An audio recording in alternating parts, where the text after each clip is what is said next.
Welcome back to my channel, you guys, and we are here for another hair tutorial. So for this one, I am jumping right back into it. So I'm starting off with pre-stretched hair, so I'm showing you guys how I stretch my hair.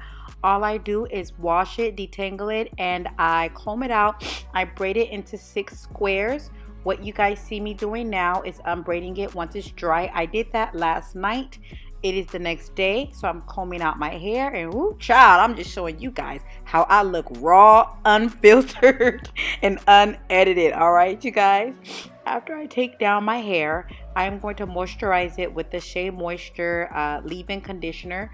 It's the Jamaican black castor oil, I believe. And I'm just going to section it off, and I'm going to moisturize my full head because this is a protective style. I want to make sure that I moisturize my hair, keep it nice and healthy, keep it nice and strong.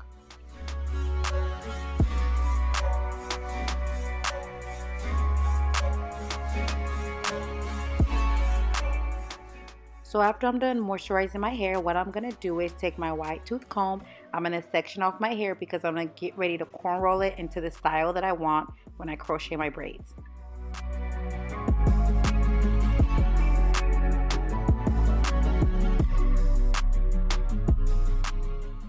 So I already got started with some of the cornrows because this is my first time doing this style, and I wanted to make sure that it was going to come out how I wanted it to come out. So I got started already. So I'm showing you guys how I am corn rolling the top of my hair. So I'm just corn rolling them going straight back, you know, like you fresh out of prison, you know, or like you're actually in prison, either or. But you want to make sure that you look nice and thuggish when you do your cornrows. And I have little bitty individual braids attached to the cornrows towards the middle because that's where my part is going to be. And I want them to look more like individuals without having to actually do individuals.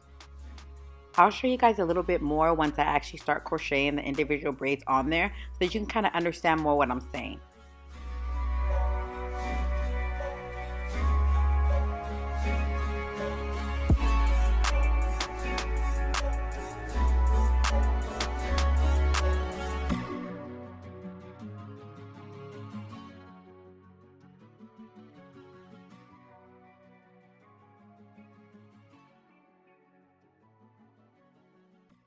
So here I'm just trying to attempt to show you guys my braid pattern and how I'm trying to get my braids to lay really flat, so when I crochet it you don't have all those like lumps and bumps and stuff going on in the back of your head.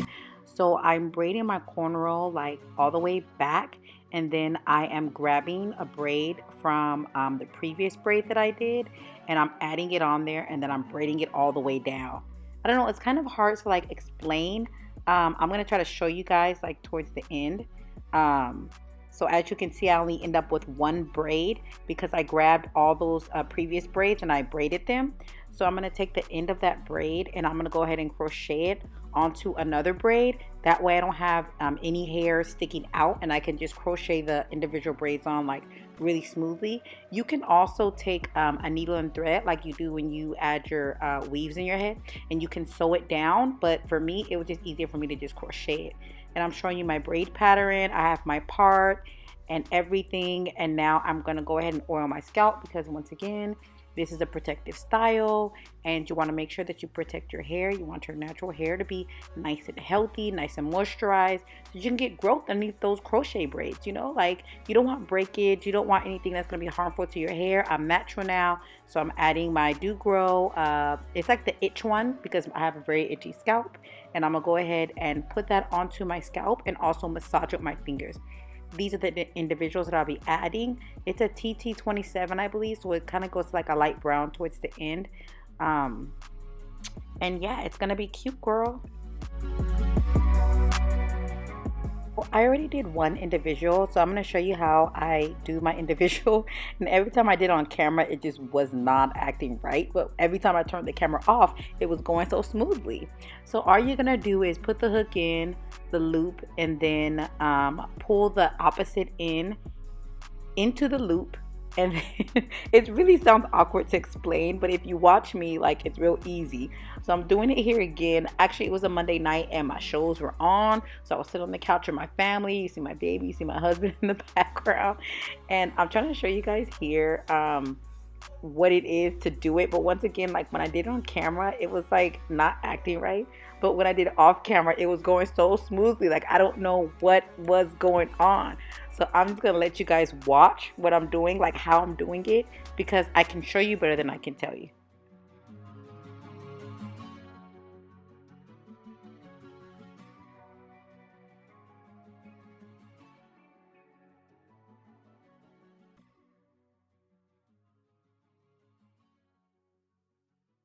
Okay, so I'm attempting to show you guys again.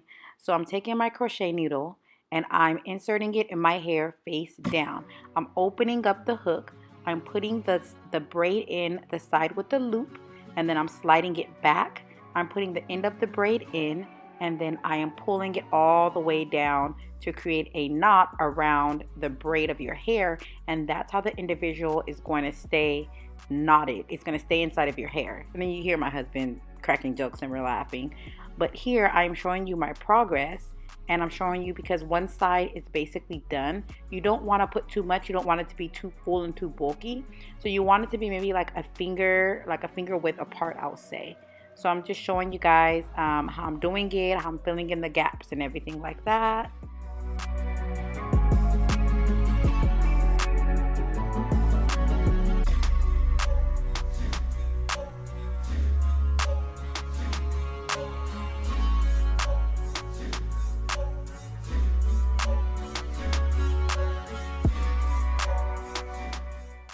All right, so this is what it's looking like. I have one side done. I'm showing you guys what it looks like when I put it up, because I'll be more than likely wearing my hair back and up, out of sight, out of mind, you know what I'm saying? So I'm really liking the way that it's turning out. Now I have the front done, I have pretty much the back done, and all I have to do now is do the middle and fill in like those little gaps so that when I wear my hair down, you can't really like see it. So that's basically what I'll be doing, and then that's basically gonna be it. So when you're filling in the gaps in the back of your head, you don't want to fill it in too much because you don't want your hair to be too heavy.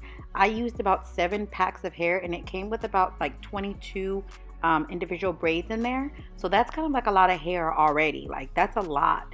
So you just want to keep it, you know, kind of light, because if you put it into a ponytail, that's a lot of tension on your edges and your kitchen. And girl, you are not trying to walk around with no snatched off bald eagle looking edges. I mean, I know I'm not, you know, so I'm just saying, you know, when you fill it in, don't do too much, because you don't want it to be too heavy. And also when you sleep at night, you know, if you put it up into a bun, when you lay your head down, it's a lot of tension on your neck and everything. So it's just better to just kind of like do it like sparsely, like maybe like 2 finger width apart.